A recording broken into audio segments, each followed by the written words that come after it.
नमस्कार दोस्तों, electromagnet channel में आप लोगों का एक बार फिर से स्वागत है। दोस्तों, हम लोग का यूपी पॉलिटेक्निक फर्स्ट सेमेस्टर के सब्जेक्ट अप्लाइड फिजिक्स का लेक्चर सीरीज चल रहा था, जिसमें हम लोग दूसरे चैप्टर के पहले भाग जिसमें सदिशों के बारे में हम लोग पढ़े थे, यह समाप्त हो गया था। आज हम लोग दूसरे ही चैप्टर के दूसरे भाग जिसमें बल गति के बारे में पढ़ना है, इसको पढ़ेंगे। तो आइए इसको शुरू करते हैं। सबसे पहला हेडिंग है इसमें बल। तो बल के डेफिनेशन को देखिए कुछ इस तरीके से, बल की प्रॉपर्टी के आधार पर उसको डिफाइन किया गया है।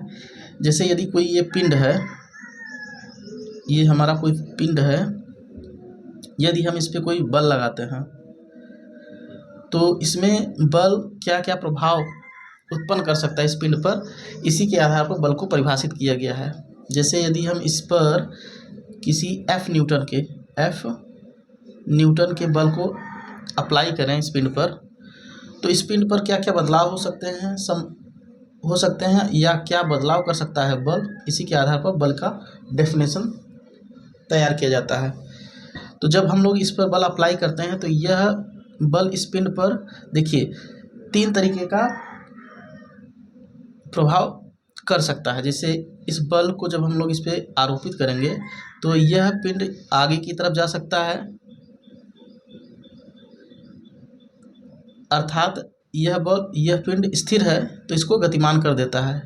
या फिर यदि बल का परिमाण एकदम कम है, बल का परिमाण जो हम लोग लगा रहे हैं बल, इसकी मात्रा बहुत कम हो, तो यह इसके अवस्था में, मतलब ये स्थिर अवस्था में है, स्थिर अवस्था में परिवर्तन करने का प्रयास करेगा लेकिन कर नहीं पाएगा, यह हो सकता है। या तो यह कोई ठोस वस्तु नहीं होकर कोई दबने वाली वस्तु होगी। तो जैसे मान लीजिए गुब्बारा है, हमारा ये गुब्बारा है, अगर इस पर कोई फोर्स लगाया जाता है तो यह इस पर क्या प्रभाव कर सकता है, यह इसके आकृति को बदल सकता है। आकृति बदलकर कुछ इस तरीके की हो सकती है जब इस पर फोर्स लगाते हैं। तो इन्हीं 3 प्रॉपर्टीज़ के आधार पर, बल के 3 प्रॉपर्टीज़ के आधार पर बल को परिभाषित किया गया है। तो बल की डेफिनेशन इसी के आधार पर तैयार किया गया, जिसको देख लेते हैं हम लोग कि बल क्या होता है। इसको इरेज कर देते हैं।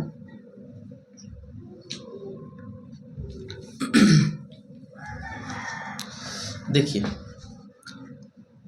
यहाँ पर बल का डेफिनेशन बताया गया है।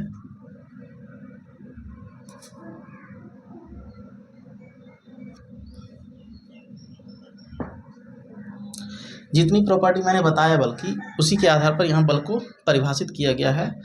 यहाँ देखिए फोर्स, बल वह वाह्य कारक है, बल वाह्य कारक है जो कि बाहर से अप्लाई किया जाता है, जो किसी वस्तु के विराम अवस्था अथवा एक समान गति की अवस्था में परिवर्तन कर देता है।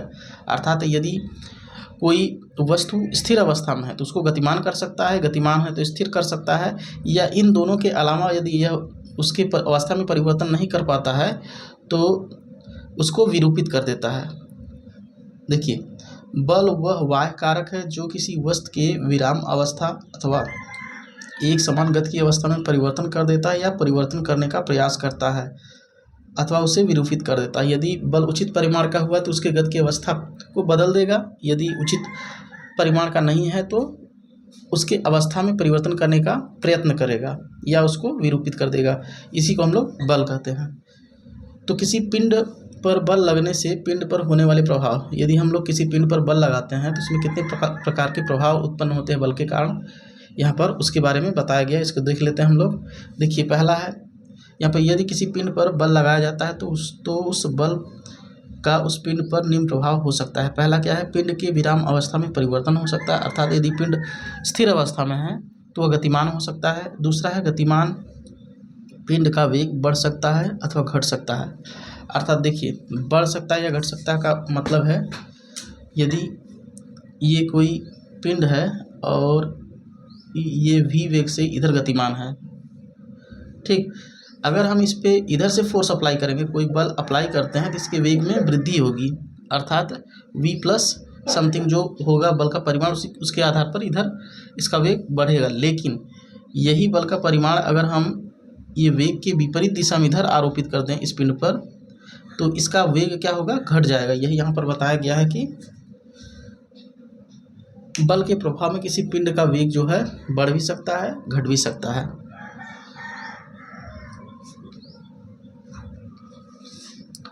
इसके बाद अगला प्रभाव है बल का, पिंड का रूप अथवा आकार पिंड की दिशा बदल सकती है। अर्थात पिंड जिस दिशा में गतिमान है, यदि उसके विपरीत दिशा में ज़्यादा बल लगा दिया जाए तो उसकी दिशा बदल भी सकती है। इसके अलावा चौथा है, पिंड का रूप अथवा आकार दोनों बदल सकता है। यह मैंने अभी गुब्बारे का उदाहरण लेकर बताया कि यदि किसी पिंड पर बल लगाया जाता है तो उसके आकार में परिवर्तन भी हो सकता है। यहाँ पर एक नोट दिया गया है, बल एक सदिश राशि है, इसे एफ से लिखते हैं। बल का एसआई मात्रक किग्रा मीटर प्रति सेंटीमीटर स्क्वायर है, इसे न्यूटन भी लिखते हैं। जब हम लोग यूनिट्स एंड डायमेंशन पढ़ रहे थे उसमें मैंने बताया था कि बल को जो है एसआई प्रणाली में किग्रा मीटर प्लस सेंटीमीटर स्क्वायर से भी लिखते हैं, या इसी को शॉर्ट फॉर्म में न्यूटन भी कहते हैं। अब बल का सीजीएस पद्धति में मात्रक क्या होता है, इसको भी मैंने बताया था। फिलहाल यहाँ भी देख लीजिए, जब जब बल का चर्चा होगा इसको मैं बता दूंगा। बल का सीजीएस पद्धति में मात्रक डायन होता है और 1 न्यूटन बराबर 10 की घात 5 डायन होता है। अब इसके बाद है बलों का वर्गीकरण। बल कितने प्रकार के होते हैं? बलों की प्रकृति के आधार पर ये निम्न प्रकार के होते हैं। पहला, संपर्क बल, कॉन्टैक्ट फोर्सेस। वे बल जो वस्तुओं के संपर्क में आकर कार्य करते हैं, जैसे बैल द्वारा बैलगाड़ी खींचना, रेल इंजन द्वारा पहिया खींचना, पहिया घुमाना, किसी कार को धक्का देना, इनको संपर्क बल की कैटेगरी में रखा गया है। संपर्क बल मतलब यदि कोई पिंड है उस पर, देखिए यहाँ पर देखिए संपर्क के बल के बारे में। यदि कोई ये पिंड है, इसको बैलगाड़ी मान लेते हैं और यहाँ पर बैल को रस्सी से बांध कर खींचा जा रही है। रस्सी है, बैल यहाँ पर लगे हुए हैं बैल।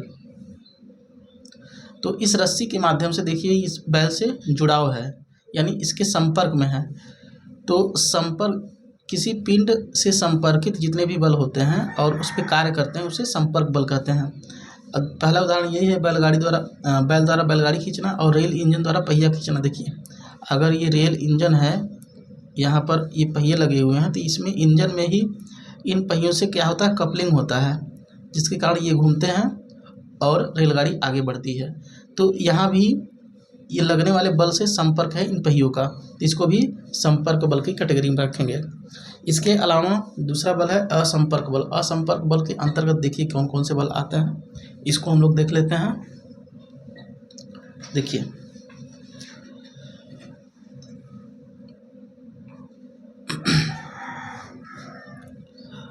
नॉन कॉन्टैक्ट फोर्स, वे बल जो सीधे संपर्क में न आकर स्पेस के माध्यम से वस्तु पर कार्य करते हैं, जैसे चुंबकीय बल, गुरुत्वीय बल, वैद्युत आकर्षण एवं विकर्षण बल। इसको थोड़ा सा डिटेल में समझ लेते हैं। देखिए यदि हमारे पास कोई मैग्नेट है, ये हमारा एक मैग्नेट हो गया, इसमें एन पोल और ये एस पोल हो गया, और ये दूसरा मैग्नेट हो गया, इसमें एन पोल और ये एस पोल है। अब देखिए यहाँ पर दोनों मैग्नेट एक दूसरे के संपर्क में नहीं आते हैं, फिर भी यहाँ पर देखिए एस है, एन है, तो यहाँ पर अट्रैक्टिव फोर्स लगेगा, दोनों बल एक दूसरे को आकर्षित करेंगे। यहीं पर अगर इनकी दिशा को विपरीत कर दिया जाए, ये एन है, ये एस है, यहाँ पर एस, ये एन कर दिया जाए, अब यहाँ पर दोनों बल के बीच में प्रतिकर्षण बल लगेगा, जबकि ये दोनों एक दूसरे के संपर्क में नहीं आए हैं। इस प्रकार के बलों को क्या बोलते हैं, नॉन कॉन्टैक्ट फोर्सेस। ये हो गया चुंबकीय उदाहरण। इसके अलावा जो है इसमें आता है गुरुत्वीय बल भी आता है। गुरुत्वीय बल किसी के संपर्क में नहीं रहता है, फिर भी उस पर काम करता है। इसके अलावा वैद्युत आकर्षण एवं प्रतिकर्षण बल आता है, जो आवेशों के बीच लगता है। यदि ये आवेश Q1 है और ये Q2 है, तो इनके बीच भी जो है नॉन कॉन्टैक्ट फोर्स लगते हैं, यानी ये एक दूसरे के दूर रहते हैं लेकिन फिर भी इन पे आकर्षण एवं प्रतिकर्षण बल लगते हैं। तो ये हो गए आकर्षण एवं प्रतिकर्षण, ये नॉन कॉन्टैक्ट बल के उदाहरण। इसके बाद है हमारा अनुवर्ती बल। देखिए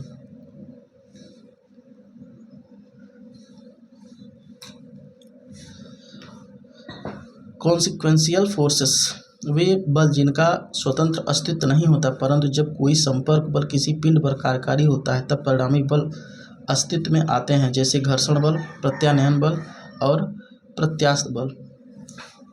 देखिए इनका स्वतंत्र रूप से कोई भी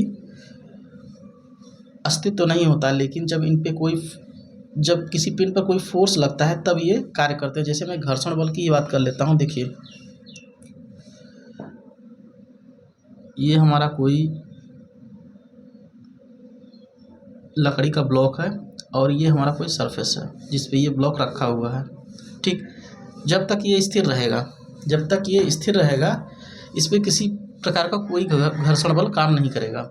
जब तक स्थिर रहेगा तब तक कोई घर्षण बल काम नहीं करेगा। लेकिन जैसे ही हम लोग इस पर F बल लगा देंगे, F बल लगाकर इसको आगे की ओर खींचने का प्रयत्न करेंगे तो यहाँ पर इन दोनों सरफेस के मध्य में, यहाँ पर जो ये ब्लॉक है और ये ज़मीन है, दोनों के कॉन्टैक्ट के बीच में जो सरफेस है इनके बीच जो है घर्षण बल काम करने लगता है। जैसे ये आगे बढ़ेगा वैसे ही पीछे की तरफ घर्षण बल काम करने लगता है।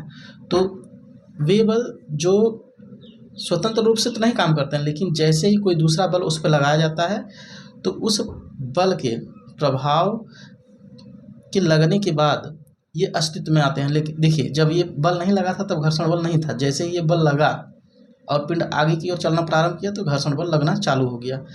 ऐसे बलों को क्या बोलते हैं? अनुवर्ती बल।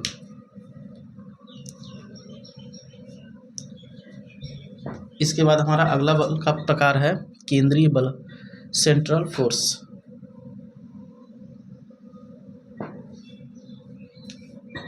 देखिए किसी स्थिर बिंदु की ओर अथवा उससे दूर की ओर कार्य करने वाले बल को केंद्रीय बल कहते हैं। जैसे गुरुत्वाकर्षण बल, आवेशों के बीच लगने वाला बल, यानी ये किसी एक ही पॉइंट पर काम करते हैं।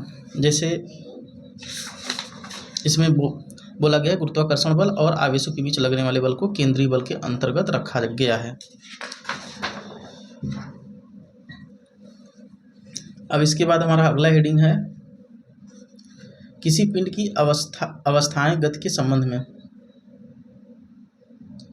यहाँ हम लोग फोर्स एंड मोशन पढ़ रहे हैं, तो यहाँ पर किसी पिंड की अवस्थाएं गति के संबंध में, यानी गति के संबंध में किसी पिंड की कितनी अवस्थाएं होती हैं उसको हम लोग पढ़ेंगे। वैसे तो अगर जो है टेम्परेचर देकर, जैसे यदि कोई पिंड है उसको टेम्परेचर दिया तो ठोस, द्रव, गैस, ये उसकी अवस्थाएं होती है। लेकिन यहाँ पर हम लोग उन अवस्थाओं की बात नहीं कर रहे हैं यहाँ पर, इसीलिए मैं एकदम क्लियर लिख दिया हूँ कि गति के संबंध में हम लोग बात कर रहे हैं कि पिंड की कितनी अवस्थाएं होती हैं। तो गति के संबंध में पिंड की दो अवस्थाएं होती हैं। पहला होता है विराम अवस्था जिसको स्टेट ऑफ रेस्ट बोलते हैं। दूसरा होता है हमारा गति की अवस्था, स्टेट ऑफ मोशन। विराम अवस्था क्या होता है? देखिए जब किसी पिंड की अवस्था में समय बदलने के साथ उसके आसपास के सापेक्ष परिवर्तन न हो रहा हो तो पिंड विराम अवस्था में कहा जाता है। देखिए जैसे ये कोई हमारा गाड़ी है और इसके पास यहाँ पर कोई वृक्ष है, यहाँ पर मान लेते हैं इधर ये हमारा कोई वृक्ष है, इधर भी ये वृक्ष है, तो ये सड़क हो गया। देखिए गति की अवस्था विराम अवस्था में क्या अंतर होता है इसको हम लोग यहाँ इस उदाहरण से समझेंगे। यदि ये गाड़ी आगे की ओर नहीं जा रही है, अर्थात गति की अवस्था में नहीं है, विराम अवस्था में है, तो क्या ये गाड़ी इस पेड़ को पार कर पाएगी? इधर नहीं पार कर पाएगी। ये पेड़ भी यहीं पर स्थिर रहेगा, यानी ये पेड़ इस गाड़ी के आसपास के क्या हैं? क्षेत्र हैं।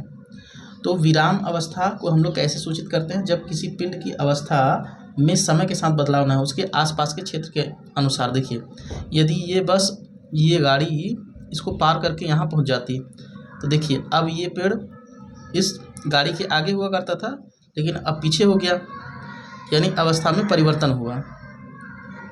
अवस्था में अगर परिवर्तन होता है उसके आसपास के क्षेत्र के अनुसार तो वह गति की अवस्था में कहा जाएगा पिंड। अगर परिवर्तन नहीं होगा, जैसे यहाँ पर परिवर्तन नहीं हो रहा है, तो यह विराम अवस्था को सूचित करता है। आई होप आप लोगों को समझ में आया होगा। इसके बाद हमारा अगला अवस्था है गति की अवस्था।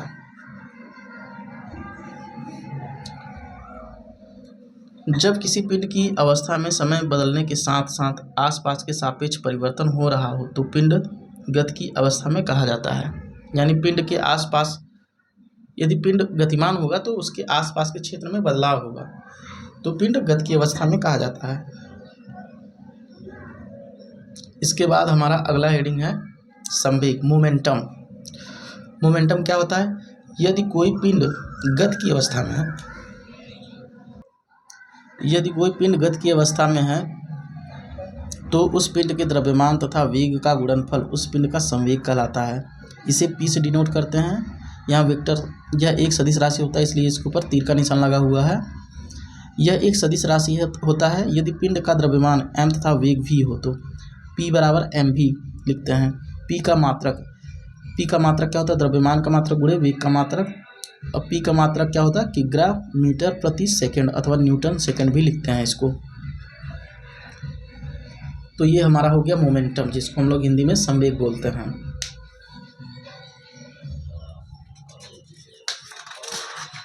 इसके बाद हमारा अगला जो है हेडिंग है, इसके बाद हमारा अगला हेडिंग है संवेग परिवर्तन की दर के संरक्षण का नियम। इस नियम के अनुसार किसी पिंड के रेखीय संवेग परिवर्तन की दर पिंड पर लगने वाले बाह्य बल के समानुपाती होता है तथा इसकी दिशा आरोपित बल की दिशा होती है। यदि किसी पिंड का प्रारंभिक वेग u तथा द्रव्यमान m है, t समय पश्चात वेग v हो जाए तो देखिए यहाँ पर क्या बोला गया है? किसी पिंड के रेखीय संवेग परिवर्तन की दर पिंड पर लगने वाले बाह्य बल के समानुपाती होता है, इसकी दिशा आरोपित बल की दिशा होती है। यदि किसी पिंड का प्रारंभिक वेग u और द्रव्यमान m है, समय t के पश्चात वेग v हो जाता है तो देखिए p1 बराबर, यदि वेग u है तो p1 बराबर क्या हो जाएगा? mu और p2 बराबर क्या हो जाएगा? mv। अब ये पहला संवेग था, ये दूसरा संवेग था, तो संवेग परिवर्तन की दर संवेग परिवर्तन क्या हो जाएगा? p2 minus p1। तो यहाँ पर mv माइनस mu लिखेंगे। m को जब कॉमन लेंगे तो यहाँ पर देखिए डेल p आ जाएगा, क्योंकि संवेग परिवर्तन है इसको हम लोग डेल p से लिखेंगे। संवेग परिवर्तन की दर यहाँ टाइम से भाग दे देंगे तो संवेग परिवर्तन की दर निकल जाएगा, दोनों पक्षों में टाइम से भाग देंगे तो देखिए संवेग परिवर्तन की दर ये हो गया और यहाँ पर भी संवेग परिवर्तन की दर हो गया। अब देखिए यहाँ पर v minus you by T को हम लोग क्या लिखते हैं? वेग परिवर्तन की दर। वेग परिवर्तन की दर को क्या बोलते हैं हम लोग? त्वरण बोलते हैं। तो यहाँ पर देख सकते हैं del P upon del T बराबर क्या हो गया? एम ए, और एम ए को क्या लिखते हैं हम लोग? एफ बराबर एम ए। तो यहाँ पर del P by del T equal to F, अर्थात किसी वस्तु की संवेग परिवर्तन की दर उस पर आरोपित बाह्य बल के बराबर होता है तथा संवेग परिवर्तन की दिशा सदैव बल के अनुदिश होती है। यानी संवेग परिवर्तन उसी दिशा में होगा जिस दिशा में बल कार्य करेगा। ये हमारा एकदम इम्पोर्टेंट कॉन्सेप्ट है कि संवेग परिवर्तन की दर लगाए गए बल के बराबर होती है, इसको आप लोग याद रखिएगा।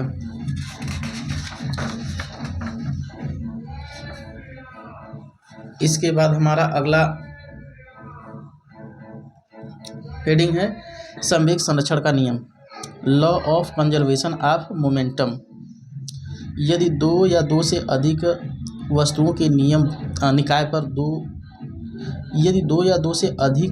के निकाय पर कोई बाह्य बल न कार्य करे तो निकाय का कुल संवेग संरक्षित रहता है।